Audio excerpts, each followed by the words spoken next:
दोस्तों 5 अगस्त 2019 को जब सेंट्रल गवर्नमेंट ने जम्मू एंड कश्मीर से आर्टिकल 370 को खत्म कर दिया था, तो जहां जे.एंड.के रीजन में एक तरह की मायूसी नजर आ रही थी, तो वहीं लद्दाख में इस फैसले के स्वागत में जश्न मनाए जा रहे थे, क्योंकि 370 हटने के बाद ही जे.एंड.के और लद्दाख को एक सिंगल स्टेट से 2 सेपरेट यूनियन टेरिटरीज में बदल दिया गया, जिसकी मांग लद्दाख सालों से कर रहा था, क्योंकि इससे पहले तक लद्दाख को जे.एंड.के के ऊपर डिपेंडेंट होना पड़ता था। यहाँ तक कि पूरे जम्मू एंड कश्मीर के बजट का बहुत बड़ा हिस्सा सिर्फ कश्मीर में ही खत्म हो जाता था और लद्दाख के हिस्से में बहुत कम बजट आता था। इसीलिए आर्टिकल 370 का हटना लद्दाख को एक अलग पहचान दे गया। कट टू 2024, आज उसी लद्दाख में हजारों लोग सड़कों पर इकट्ठा होकर प्रोटेस्ट कर रहे हैं। सोनम वांगचुक, जो कि लद्दाख के एक बड़े रिफॉर्मिस्ट, एजुकेटर और एनवायरमेंटलिस्ट हैं, वो भी 21 दिनों तक क्लाइमेट फास्ट पर बैठे हुए थे, जिसने इस प्रोटेस्ट को नेशन वाइड पॉपुलर कर दिया था। हालांकि सोनम वांगचुक ने ये फास्ट तो एंड कर दिया है, बट आगे ये संदेश दिया है कि वे और लद्दाख वासी रुकने वाले नहीं हैं और ये फास्ट तो बस एक शुरुआत है, जिससे आगे भी लद्दाख में ये प्रोटेस्ट जारी रहने की उम्मीद लगाई जा रही है। और दोस्तों, ऐसे में सवाल ये उठता है कि 5 साल पहले जो लद्दाख देश की सरकार के फैसले से खुश था, वो 5 साल बाद सरकार के विरोध में क्यों उतर आया है। इसीलिए आज की इस वीडियो में हम लद्दाख में हो रहे प्रोटेस्ट को समझेंगे, साथ ही ये भी समझने की कोशिश करेंगे कि प्रोटेस्ट के पीछे की डिमांड्स क्या हैं, ये डिमांड्स लद्दाख के लिए कितनी जरूरी हैं और ये डिमांड फीजिबल है या नहीं। दोस्तों, आज की इस वीडियो में हम इन्हीं सवालों को जानने की कोशिश करेंगे, तो आप वीडियो के एंड तक जरूर बने रहिए और ऐसे ही और वीडियोस के लिए वर्ल्ड अफेयर्स को सब्सक्राइब करना और इस वीडियो को ज्यादा से ज्यादा शेयर करना ना भूलिए। दोस्तों, वैसे तो आपने लद्दाख प्रोटेस्ट पर कई वीडियोस देखी होंगी, लेकिन आपके लिए ये वीडियो इसलिए खास हो जाती है क्योंकि इसमें हम बिल्कुल अनबायस तरीके से इस प्रोटेस्ट को समझने की कोशिश करेंगे। और चलिए अब इसी के साथ वीडियो शुरू करते हैं। दोस्तों, इस वीडियो में हम आगे बढ़े उसके पहले मैं आपको एक बहुत ही इंपॉर्टेंट बात बताना चाहूंगा। दोस्तों, सभी यूपीएससी एस्पिरेंट्स के लिए अनअकैडमी लेकर आ रहा है Sunday special UCSC test. Unacademy civil services championship test IAS और आईपीएस की तैयारी कर रहे सभी एस्पिरेंट्स के लिए एक स्कॉलरशिप टेस्ट है, जिसमें अनअकैडमी आपको 40 करोड़ रुपीस वर्थ की स्कॉलरशिप दे रहा है और इसमें मैकबुक जैसे एक्साइटिंग प्राइजेस भी शामिल है। यदि आप अपने आईएएस या आईपीएस बनने के ड्रीम को पूरा करना चाहते हैं, तो आपको ये टेस्ट जरूर लेना चाहिए, जिसमें 50 MCQ based questions polity, constitution, history, current affairs और जियोपॉलिटिक्स जैसे सब्जेक्ट बेस्ड आएंगे। क्वेश्चंस हिंदी और इंग्लिश दोनों लैंग्वेजेस में अवेलेबल है और अगर आप अपनी लाइफ में कुछ बनना चाहते हैं, तो आपको अपने कंफर्ट जोन से बाहर आना होगा। आप खुद ही सोचिए कि अजीत डोवल सर, किरण बेदी मैम या फिर एस जयशंकर सर अगर अपने कंफर्ट जोन से कभी बाहर नहीं आते, तो क्या वो कभी आईपीएस या आईएफएस बन पाते। इसीलिए मैं चाहता हूं कि आप इस संडे 7 अप्रैल को ये यूसीएससी टेस्ट जरूर दें। इस टेस्ट में फ्री एनरोल करने के लिए आप डिस्क्रिप्शन में दी गई लिंक पर जाकर वर्ल्ड अफेयर्स कोड का इस्तेमाल करके इस टेस्ट में फ्री एनरोल कर सकते हैं। और चलिए अब अपने टॉपिक पर वापस आते हैं। What is happening in Ladakh. दोस्तों, लद्दाख के लोग आज कई दिनों से प्रोटेस्ट कर रहे हैं और उस प्रोटेस्ट के पीछे उनकी 4 मेन डिमांड्स हैं। नंबर 1, लद्दाख के लिए स्टेटहुड की मांग। नंबर 2, लद्दाख को 6 शेड्यूल में शामिल करने की मांग। नंबर 3, लद्दाख के लिए सेपरेट पब्लिक सर्विस कमीशन बनाने की मांग। और नंबर 4, लद्दाख के लिए 2 मेंबर्स ऑफ पार्लियामेंट की डिमांड। दोस्तों, इन सभी डिमांड्स को आइए अब डिटेल में समझते हैं। Demands of Ladakh. Number 1, statehood for Ladakh. दोस्तों, जब 2019 में जम्मू एंड कश्मीर से आर्टिकल 370 हटाया गया, तब जम्मू एंड कश्मीर के साथ ही लद्दाख को एक अलग यूनियन टेरिटरी बना दिया गया था। दोस्तों, वैसे तो यूनियन टेरिटरी का मतलब यही होता है कि उस रीजन को सेंट्रल गवर्नमेंट के डायरेक्ट कंट्रोल में रखा जाएगा, लेकिन कुछ यूटीज ऐसी होती हैं जिसके पास अपना खुद का लेजिस्लेचर, विधानसभा होती है, एक इलेक्टेड डेमोक्रेसी होती है और उन यूटीज में चुनाव होते हैं और लोग अपनी पसंद की सरकार को उस यूनियन टेरिटरी के लेजिस्लेचर में शामिल करती हैं। जबकि जिस यूटी में लेजिस्लेचर यानी सरकार बनाने का प्रोविजन नहीं होता है, वो लेफ्टिनेंट गवर्नमेंट के अंडर आ जाती है, जो कि सेंट्रल गवर्नमेंट के द्वारा चुनकर भेजे जाते हैं। दोस्तों, अब अगर जम्मू एंड कश्मीर और लद्दाख के केस में यूटी को समझे, तो जम्मू एंड कश्मीर के केस में लेजिस्लेचर का प्रोविजन तो ऐड हो गया है, लेकिन लद्दाख के केस में ऐसा नहीं हुआ है। लद्दाख को जम्मू एंड कश्मीर की तरह यूटी तो बना दिया गया, लेकिन उसे जेएनके की तरह विधानसभा नहीं दी गई, बल्कि लद्दाख के हिस्से में आई ब्यूरोक्रेसी यानी कि लद्दाख के एडमिनिस्ट्रेशन के लिए एक लेफ्टिनेंट गवर्नमेंट नियुक्त किया जाता है, जो कि सेंट्रल गवर्नमेंट के प्रति उत्तरदायी होता है। इसे दूसरी तरीके से ऐसा कहा जा सकता है कि लद्दाख के लोगों को इलेक्टेड गवर्नमेंट की जगह ब्यूरोक्रेसी की मदद से चलाया जाता है, और क्योंकि सभी पॉलिसीज, सभी डेवलपमेंट प्लान, सब कुछ दिल्ली में बैठे ब्यूरोक्रेट्स तैयार करते हैं और एलजी साहब उसे केंद्र सरकार के आदेश पर लागू कर देते हैं, तो दूसरी तरफ चुनी हुई सरकारें अपने नेचर में ज्यादा अकाउंटेबल यानी जवाबदेह होती हैं। इसीलिए ब्यूरोक्रेसी के बारे में ऐसा कहा गया है कि bureaucracy however enlightened cannot be a replacement for an elected government, यानी कि ब्यूरोक्रेसी कितनी भी कार्यशील क्यों ना हो, कभी भी चुनी गई सरकार का रिप्लेसमेंट नहीं हो सकती। इसीलिए लद्दाख के लोगों को ऐसा लग रहा है अगर उनके पास अपनी राज्य सरकार चुनने का मौका होगा तो वो अपनी पसंद की सरकार चुन पाएंगे, जिससे उस सरकार पर ज्यादा अकाउंटेबिलिटी होगी। इसके अलावा स्टेटहुड के बाद दूसरी डिमांड आती है 6th शेड्यूल की। Number 2, inclusion of Ladakh under the 6th schedule. Ladakh के लोगों और सोनम वांगचुक के प्रोटेस्ट की सबसे बड़ी और हाईलाइटेड मांग है लद्दाख को इंडियन कॉन्स्टिट्यूशन के 6th शेड्यूल में शामिल करना। और इस डिमांड को समझने से पहले हमें ये समझना जरूरी है कि 6th शेड्यूल क्या है।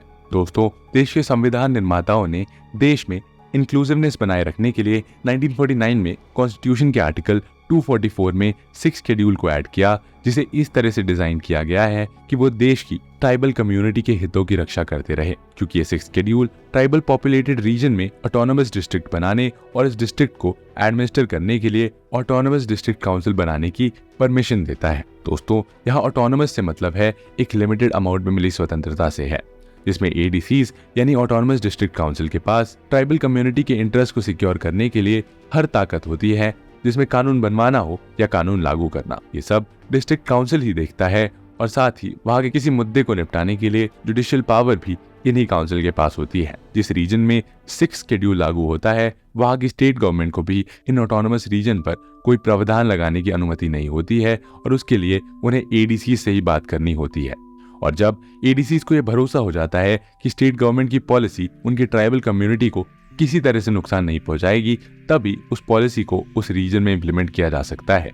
इसी तरह से 6th शेड्यूल वाले रीजन में लैंड से लेकर नेचुरल रिसोर्सेज और वहां के कल्चर तक सब पर एडीसी का ही डायरेक्ट कंट्रोल होता है। और दोस्तों, 6th शेड्यूल का सबसे पहला इस्तेमाल 60s में नॉर्थ ईस्टर्न स्टेट्स में किया गया था और आज भी ये असम, त्रिपुरा, मेघालय और मिजोरम में लागू है। इसी 6th शेड्यूल को अब लद्दाख के लोग और सोनम वांगचुक लद्दाख में भी लागू करवाना चाहते हैं। लेकिन अगर आप ये जानना चाहते हैं कि ये डिमांड असल में है क्यों, तो उसके पीछे का असली लॉजिक है कि लद्दाख की 97% से ज्यादा पॉपुलेशन ट्राइबल कम्युनिटी से बिलोंग करती है, जिसकी खुद की अपनी अलग एक पहचान, अलग भाषा और कल्चर है, जिसे सिक्योर करना जरूरी है। लेकिन दोस्तों, आखिर ये लोग आर्टिकल 370 के हटने के बाद से इतने डरे हुए क्यों हैं? तो दोस्तों, आर्टिकल 370 के हटने के बाद से ही लद्दाख भी पूरे इंडिया के लिए ओपन हो गया है, जिससे इस बात का डर पैदा हो रहा है कि यहाँ की जमीन पर देश भर के इंडस्ट्रियलिस्ट आकर इंडस्ट्रीज लगाने लगेंगे और यहाँ के नेचुरल रिसोर्सेज को एक्सट्रैक्ट करने लगेंगे, जिससे होगा ये कि यहाँ के इकोलॉजिकल सिस्टम और ट्राइबल कल्चर को नुकसान पहुंचेगा। और इसी डर से लद्दाख को 6th शेड्यूल में शामिल करने की मांग की जा रही है, ताकि यहाँ की जमीन, यहाँ के कल्चर और यहाँ के यूनिकनेस को एक्सप्लॉइट होने से बचाया जा सके। दोस्तों, इन दोनों डिमांड के अलावा लद्दाख अपने लिए एक अलग पब्लिक सर्विस कमीशन की भी मांग कर रहा है, ताकि वहां के लोगों को गवर्नमेंट जॉब्स में रिजर्वेशंस मिल सके। और दोस्तों, इनकी चौथी और आखिरी डिमांड है कि लद्दाख से 2 मेंबर ऑफ पार्लियामेंट देश की संसद तक पहुंचे। और अब तक लद्दाख से सिर्फ एक ही लोकसभा मेंबर होता है और करेंटली जामयांग सेरिंग नामग्याल बीजेपी से लद्दाख के मेंबर ऑफ पार्लियामेंट हैं। इसी लद्दाख की रिप्रेजेंटेशन को पार्लियामेंट में बढ़ाने के लिए 2 एमपीज की मांग की जा रही है। लेकिन इन सभी डिमांड्स में स्टेटहुड और 6th शेड्यूल की डिमांड सबसे बड़ी और सबसे हाईलाइटेड है। अब आइए समझने की कोशिश करते हैं कि लद्दाख की डिमांड्स कितनी फीजिबल है। Are Ladakh's demand reasonable?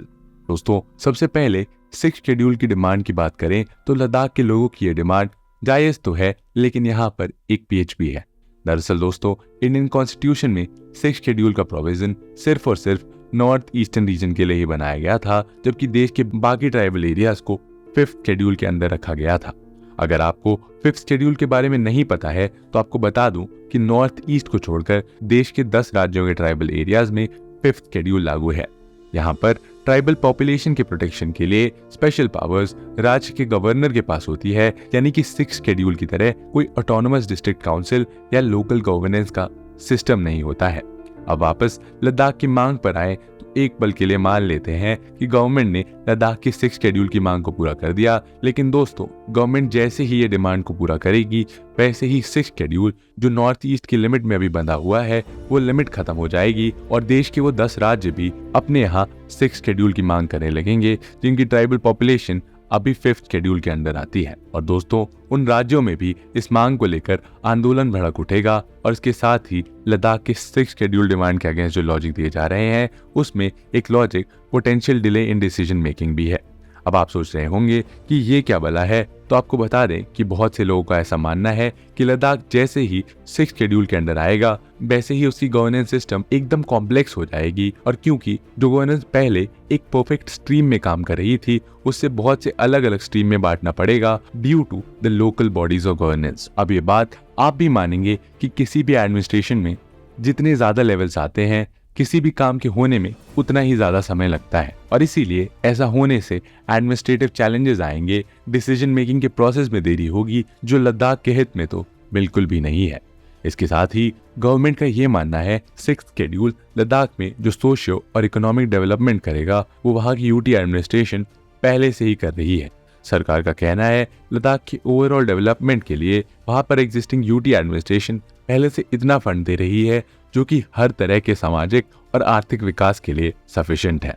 अब ऐसे में गवर्नमेंट को ये लगता है जब पहले से ही इतना सफिशिएंट फंड प्रोवाइड किया जा रहा है तो फिर 6 शेड्यूल की कोई खास जरूरत नहीं है।